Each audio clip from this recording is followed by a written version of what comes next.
مردها و زنها از لحاظ روحی و روانی با همدیگه متفاوتند. روحیه زنها روحیه متفاوت از روحیه مردها هست.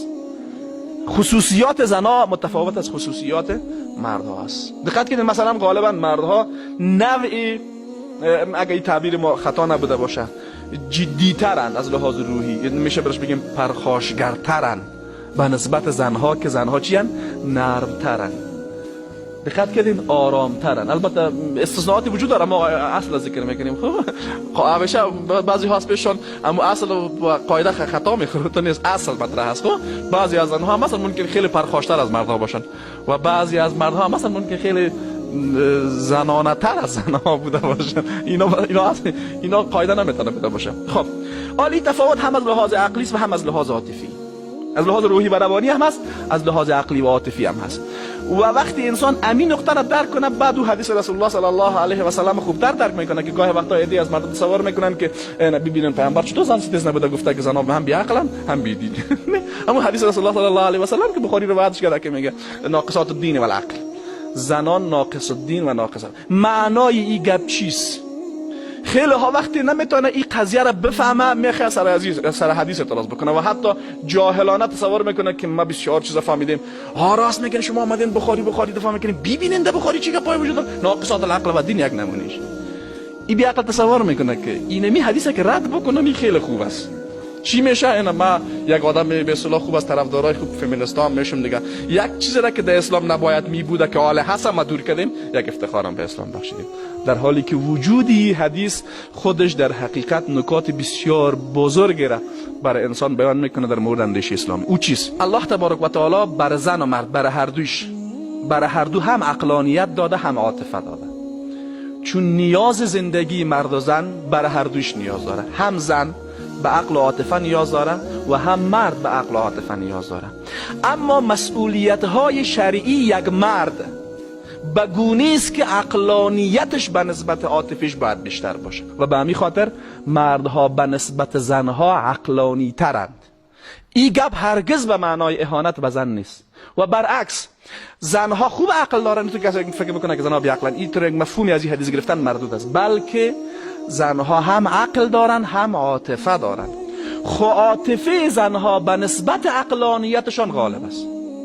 این چیز انسان عملا واقع یعنی بالفعل هم آدم میبینه. دقت کردین؟ وجود عقل و وجود عاطفه اول برای هر دو نیاز است، به زن و مرد به هر دو نیاز است. الله برای هر دوش داره. هم زنها عقل دارن هم مردها عقل دارن، هم زنها عاطفه دارن هم مردها عاطفه دارن. عقلانیت مردها به نسبت عاطفیشون بیشتر است و عاطفه زنها به نسبت عقلانیتشون بیشتر است. آل ذات این گپ دلیل برتری نیست که ما شما بیان بگیم خب اینا دیگه خلاص ما که از شما که عقلانی‌تریم ما برتریم.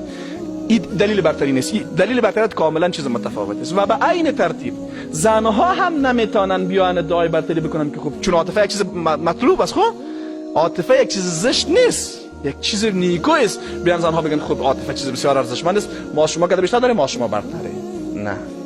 نه عقلانیت بیشتر مردا دلیل بر برتریتشان هست و نه هم عاطفی تر بودن زنها دلیل به چیشان است؟ دلیل بر برتریتشان است، بلکه وجود این تفاوت یک ضرورت است. دقت کردین؟ و این حدیث رسول الله صلی الله علیه و سلم دقیقاً این قضیه را بیان میکنه که زنها به نسبت مردها عاطفی ترن. چرا عاطفی ترن؟ به خاطری که مسئولیت هایشان مسئولیت های عاطفی است. غالباً بستر مسئولیت های مرد از دید اندیشه اسلامی اجتماع هست و انسان در اجتماع نمیتونه عاطفی برخورد بکنه، باید عقلانی تعامل شود. تعامل اجتماعی یک تعامل چیست؟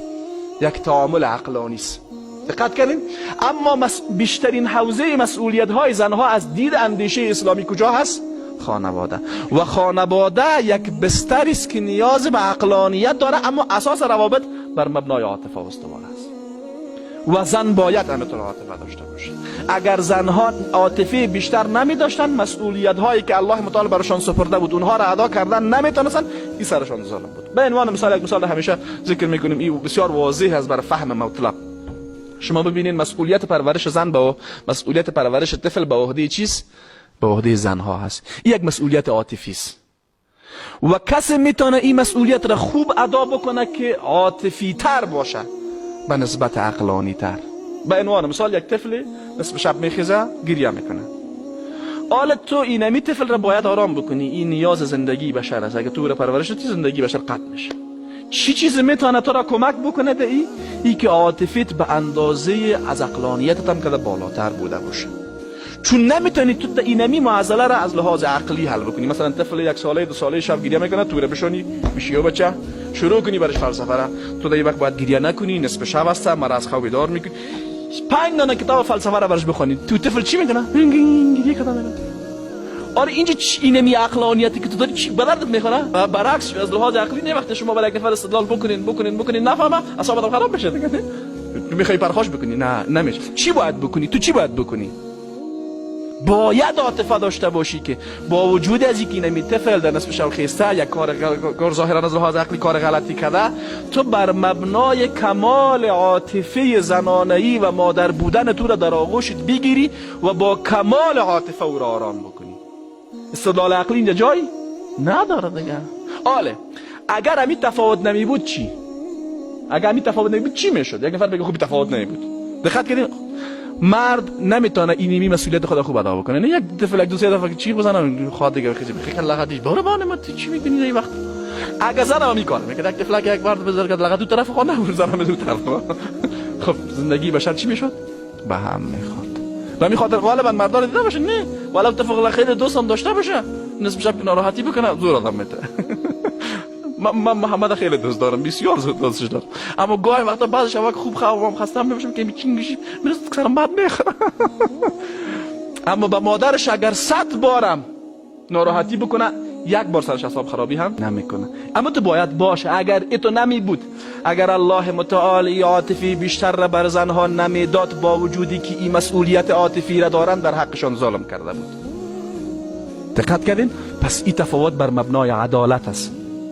و به عین ترتیب مردها شما در جامعه نمیتونین یک تعامل بسیار عاطفی داشته باشین. میشن؟ نه میشه. اینجا باید قواعد عقلانی باید حکومت بکن. حالا اما مردها وقتی مکلفیت های اجتماعی دارن عقلانیت نداشته باشن باز به مشکل برمیخورن دیگه. متوجه شدین؟ و این نظم زندگی رو چی میکرد؟